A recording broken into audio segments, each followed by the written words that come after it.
It's not easy being a pioneer and wanting to see things change, but yeah, I see for a number of different groups that I tap into, I see there is that traction starting to take place. And once all the dots are joined up and more people become involved from whichever angle they're coming at, that it will start to happen.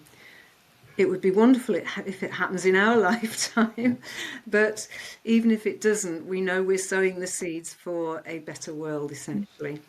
For future generations, but we're still there. We're still living it. We're living it, definitely. Mm. I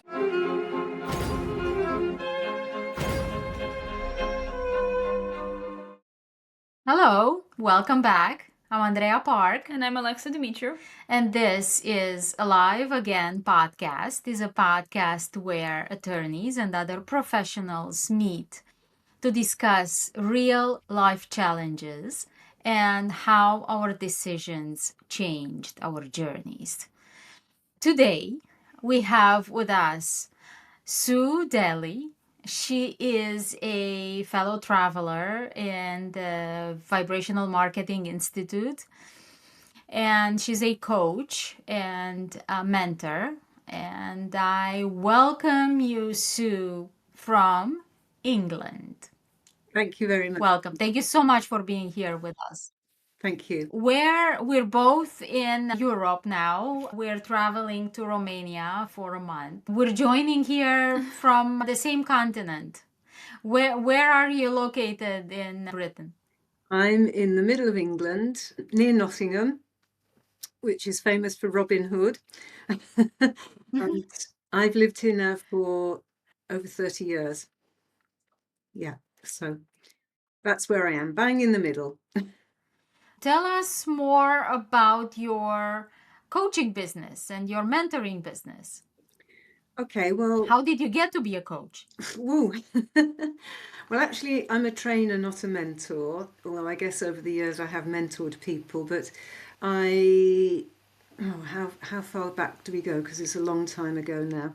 I fell into teaching way back because I had an aptitude for, well, training and coaching people in my first career, which was in the hospitality industry. And then my life circumstances changed, and I moved away from London, where I was working, and went back to my hometown, which at the time was a little bit further west from where I am now, near Birmingham, and landed a job as a teacher, or a lecturer, it was called in those days, in the catering college where I had trained. And I did that for 5 years, but I got itchy feet. I missed the aliveness of being in the industry. So I went back into a training role in a hotel. And I did that for a couple of years. I was asked to leave. It was the last employed position that I ever held. And the only reason that I set up as a freelance trainer was because other people had that faith in me, and they just kept saying, well, you'll go freelance, you'll work for yourself, won't you? And I thought, well, if they think I can do it, then let's give it a go. So that was the beginning of being a trainer. And initially the companies that I worked with were all from the hospitality industry. And I very gradually built up a business because I happened to start it when the UK was going into a recession, and went through a couple of more dips in the economy as I was setting up my business. And typically, training and marketing are the first things which ever get axed in companies' budgets. So it's pretty tough to get started, but eventually I got enough business to sustain me. And at a certain point, coaching was just starting to become a discipline, a profession in its own right. And I liked the idea of that. So I took myself off on a training course and subsequently did another training course to become a coach. And then went back to the beginning of trying to build up a coaching business. So that was how it all started. And I suppose until fairly recently, actually, training was the main part of my business, but I've now got it to the happy position where it's about 50-50, which is very timely because I'm wanting to slow down now and do less work. And I decided that I would continue the coaching because it's less physically demanding, doesn't require any travel, thanks to COVID, which did have some benefits. We now are much more used to doing things online, and we'll be starting to hand over at the end of this year my training commitments. So that's a potted history of going through very quickly the ups and downs of working for oneself as a solo entrepreneur. You mentioned training in the hospitality business. What do you train? A lot of it early days was related to customer service, which is hugely important, but transfers into other organisations. So that's where the portfolio of training came in. But most of it is to do with communication, and that is the bedrock of all sorts of disciplines. So specifically communication in difficult situations, management skills, specifically training skills. A lot of the work I do now is training other people to train people in a way that's effective, because one of the most useful courses that I ever went on, you never stop learning, I don't think, in any area of life, but about 8 or 10 years ago now, it was called How to Be a Brain Friendly Trainer, and was incorporating all the psychology and the training skills that I was already familiar with a little bit of neuroscience and a whole lot of other stuff. So I really enjoyed that, and excuse me, it added a new dimension to the way that I trained, but also informed the coaching that I was doing. So that now has become one of the main aspects of the training that I deliver. The coaching, I was very fortunate to be recommended a long time ago now to a body which supports trainee doctors within the National Health Service in the UK. And so most of the work that I do now for that is when they are struggling to get through their extensive training, depending on the specialism that they have gone into, to pass their final exams and become fully qualified. And I do really enjoy that. That's really interesting to have a neuroscience and brain trainer in both hospitality and health Mm. industries, really. I mean, I would assume that would be required training for Um, for both. well, I don't know about Yeah. required, but it's certainly very useful.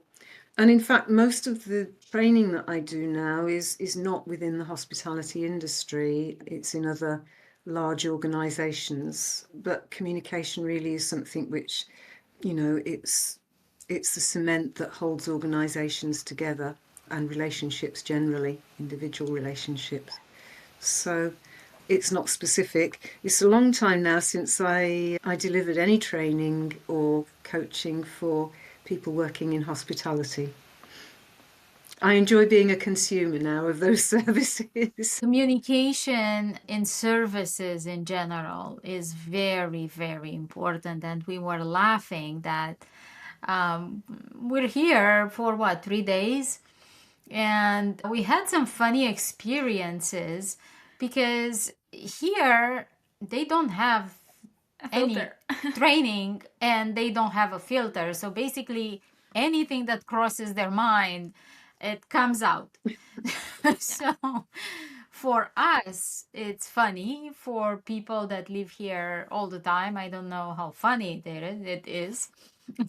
But I would think that at a certain level, this training is it's very important of how to communicate within the institution and with the customers. Yeah, Mm. that's great work that you're doing.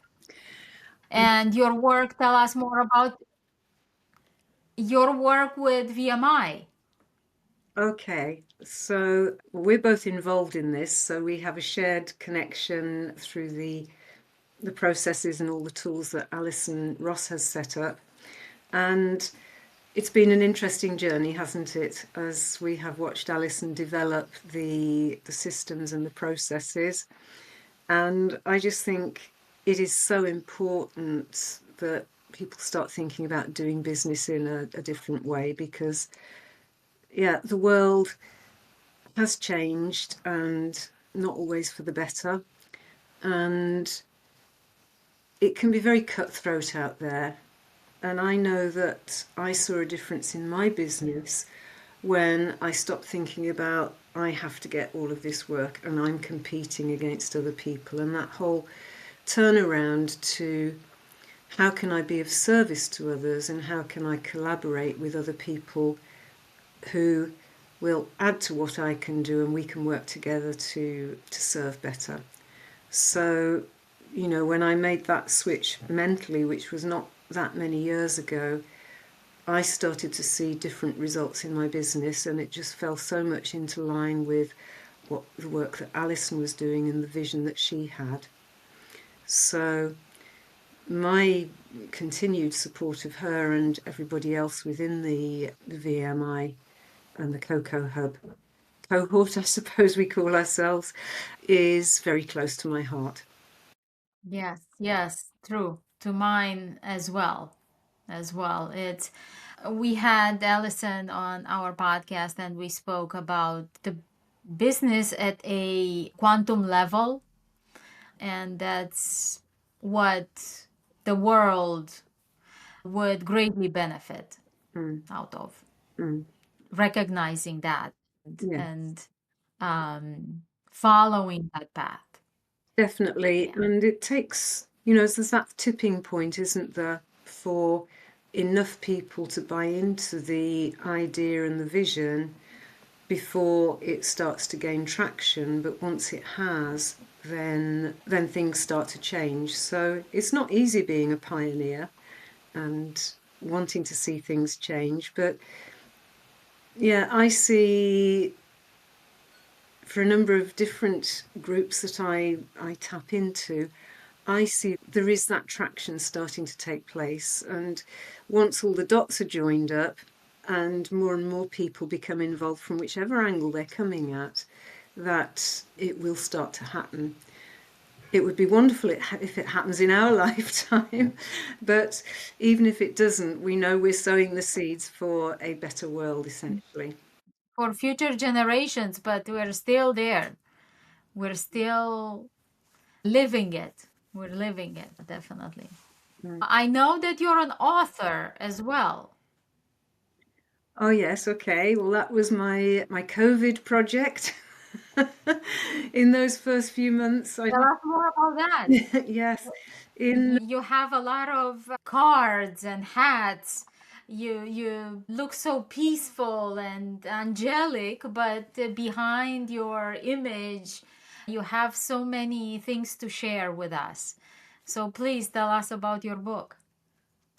okay, well, it was a project in COVID. I'm sure we all remember in the early days when we were locked down and couldn't do anything and work dried up. I was very fortunate because our government was generous for people that were solo entrepreneurs and gave a sort of small amount of money just to keep us ticking over. But, you're sat there and thinking, well, what can I do? And I was sorting out cupboards and drawers and started to come across all of the quotations that I had collected over the years, and I just put them in random places. Not very many of them were actually in an electronic format. I just handwritten them down and taken cuttings, as I'm sure lots of people do for all sorts of things. And I thought it would be really nice if I could have these all in one place for myself. So I started gathering them up, and at about the same time, I started joining online networking groups to try and work out where my next business was going to come from, because nobody knew at that stage how long we would be in lockdown and COVID and how business would be after that. And one of the people that was actually running one of these network groups, and I'd met her in a sort of previous life, live networking quite a few years before. But she happens to be an author herself, and part of her business was supporting and mentoring other people who wanted to be authors. And so I thought, well, yeah, maybe I could put a book together. That would be a good idea. And so I started working with her, and it took a lot longer than I thought it would. So eventually, probably nearly 2 years later, with the help of her and her daughter, who is a brilliant graphic artist, I sourced somebody to do some illustrations and to do the cover. And I was told, well, you've got to get people to give you endorsements. So I rustled up a couple of endorsements. And it was an incredible learning process. I'm not sure I would ever want to do it again. But the outcome of that was my book called A Book of Pearls. And it is there on Amazon. I haven't promoted it. Alison Ross keeps telling me, well, you should promote it. You should use the marketing tools that we've got to promote it. But to be quite honest, because it was something for me and I like the end result, I'm just letting it organically do its thing. It was never intended to be a money spinner. And maybe in time gone by, there'll be enough royalties for me to, I don't know, go and have a meal out somewhere. But it's very kind of you, Andrea, to mention it. I haven't even got a copy to hand to show you here, but it is there. It is available, and I know the people that have purchased it and have come back to I'll, said, that they find it yeah. uplifting. I'll look the link online and I will link it to the episode Mhm. for people to purchase. If they do. And what is your favorite quote?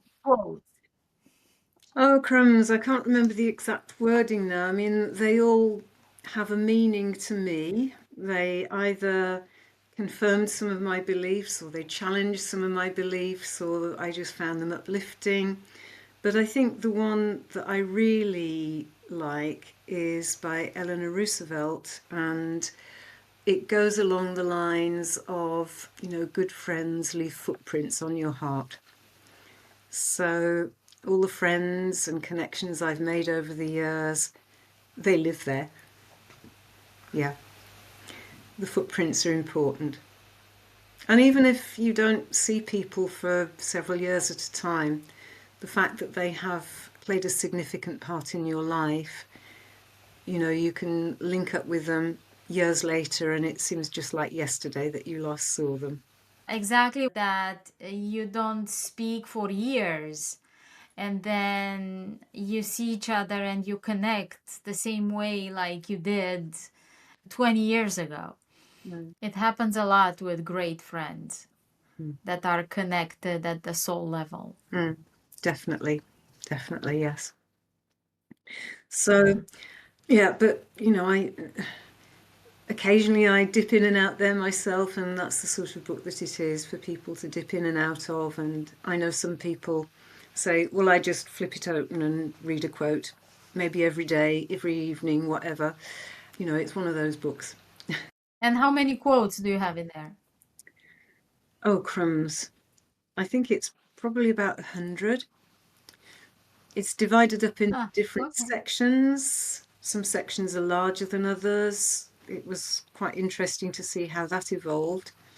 But I would say that if anybody is thinking of putting together a book, unless they are already familiar with the publishing industry, it's really, really helpful to get a mentor to talk you through. I know with my first book, I had a publishing company Mm. that helped me with it. Yeah. So yes, that's a very good advice. And I understand that you're, Especially sorry, I think we have a little bit of a delay on the recording. I understand that you're getting ready to publish another one. Is that correct?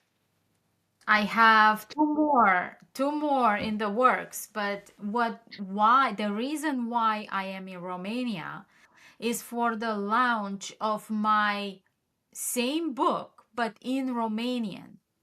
Okay. So it's translated into Romanian and Spanish. And Okay. I'm sure it will go yeah, well. I'm sure you've both been doing a lot of work to promote that. No, well, that's good. yeah, it's You know, what I haven't read your first book, I have to admit, but what I understand from people who have is that it is, I'm just trying to think of the right words here. It's inspirational, is I think an important word, but it's also very honest and very brave in a way to document that significant event.